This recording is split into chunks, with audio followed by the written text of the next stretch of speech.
Jalan-jalan ke Yogyakarta jangan lupa melihat waktu.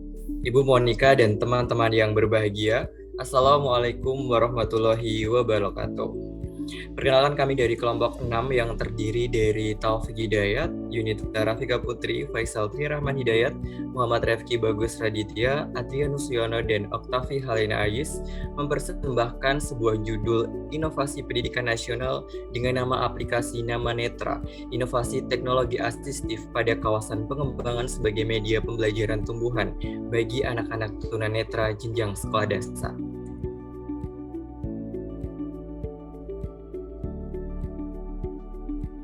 Definisi kawasan pengembangan. Kawasan pengembangan merupakan proses penerjemahan secara spesifikasi desain ke dalam bentuk fisik.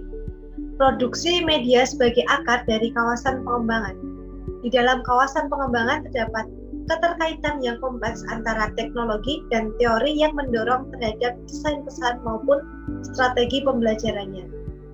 Pada dasarnya, kawasan pengembangan terjadi karena pesan yang didorong oleh isi, strategi pembelajaran yang didorong oleh teori, serta adanya manifestasi fisik dari teknologi perangkat keras, perangkat lunak, dan bahan pembelajaran.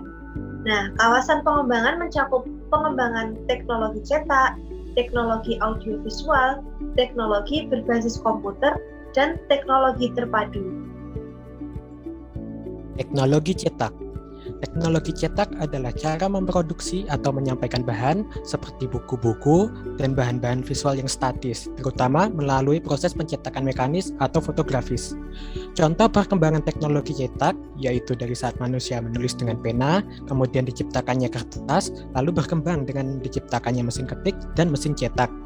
Karakteristik teknologi cetak antara lain yaitu pertama, teks dibaca secara linear, sedangkan visual direkam menurut ruang.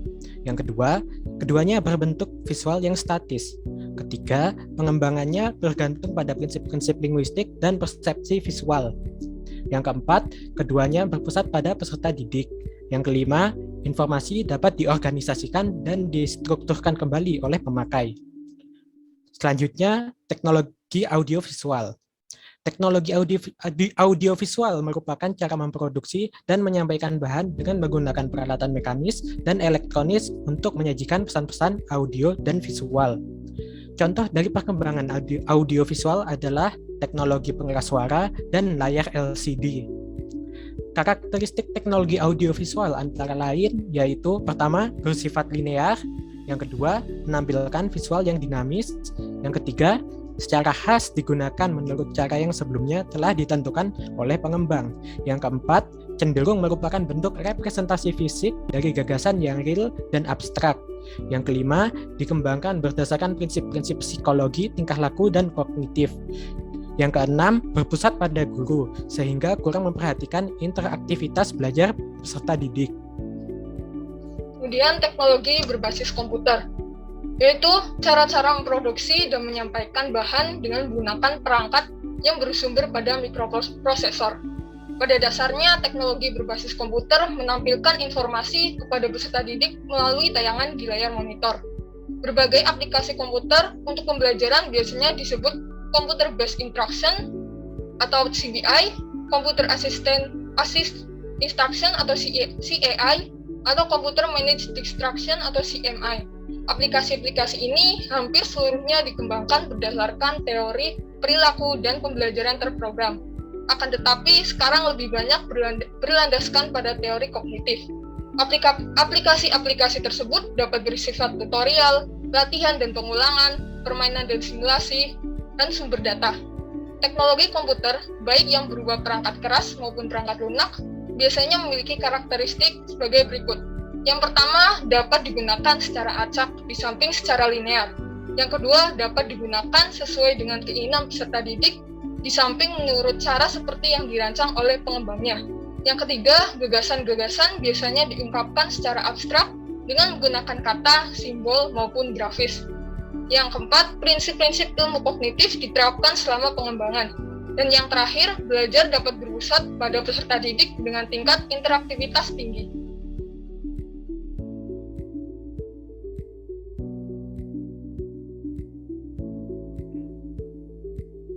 Oke, yang berikutnya teknologi terpadu. Teknologi terpadu merupakan cara untuk memproduksi dan menyampaikan bahan dengan memadukan beberapa jenis media yang dikendalikan oleh komputer. Komputer dengan memori besar menyediakan pemutar video, monitor dengan resolusi tinggi, jaringan yang lancar, dan sangat membantu terlaksananya pelaksanaan teknologi terpadu. Ada beberapa karakteristik teknologi terpadu. Yang pertama itu dapat digunakan secara acak, di samping secara linear. Yang kedua, dapat digunakan sesuai dengan keinginan belajar, di samping menurut cara seperti yang dirancang oleh pengembangnya.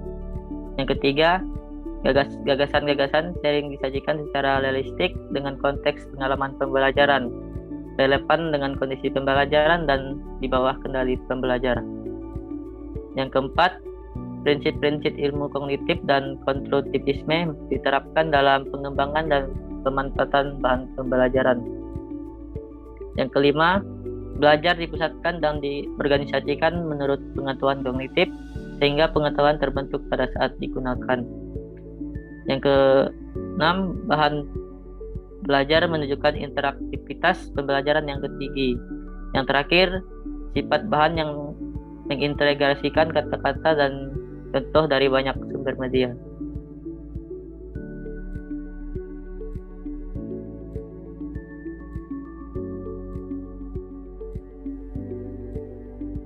Menurut data dari BPPKS Kemensos pada tahun 2012, terdapat 338.672 orang tunanetra di Indonesia. Sedangkan siswa tunanetra mengalami kesulitan dalam mempelajari tumbuhan secara konstruktif. Kemudian di era revolusi industri 4.0 sampai sekarang belum terdapat media pembelajaran tumbuhan yang high teknologi bagi tunanetra. Yang ada adalah sebuah media pembelajaran bernama herbarium yang mana di sini digunakan untuk belajar tumbuhan, namun ini belum termasuk dalam kategori high technology.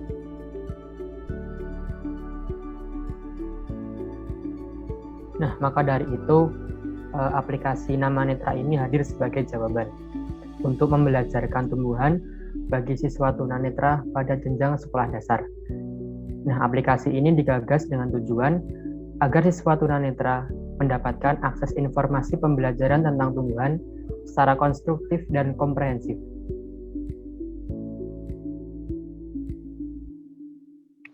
Untuk aplikasi Nama Netra ini dengan analisis sistem berbasis mobile, dioperasikan pada perangkat mobile, smartphone, atau tablet.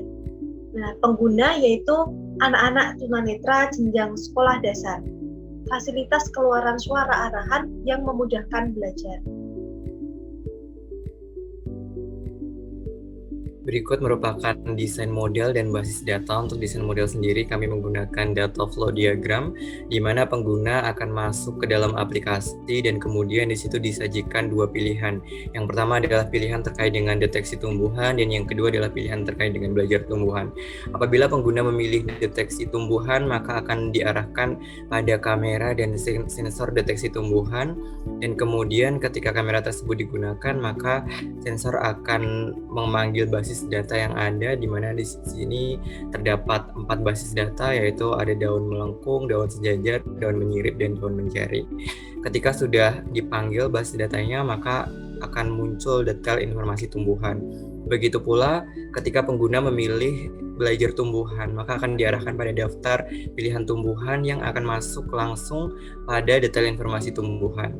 Selanjutnya, pengguna diminta atau pengguna memiliki pilihan untuk kembali. Apabila pengguna memilih kembali, maka akan kembali pada pilihan deteksi tumbuhan atau belajar tumbuhan.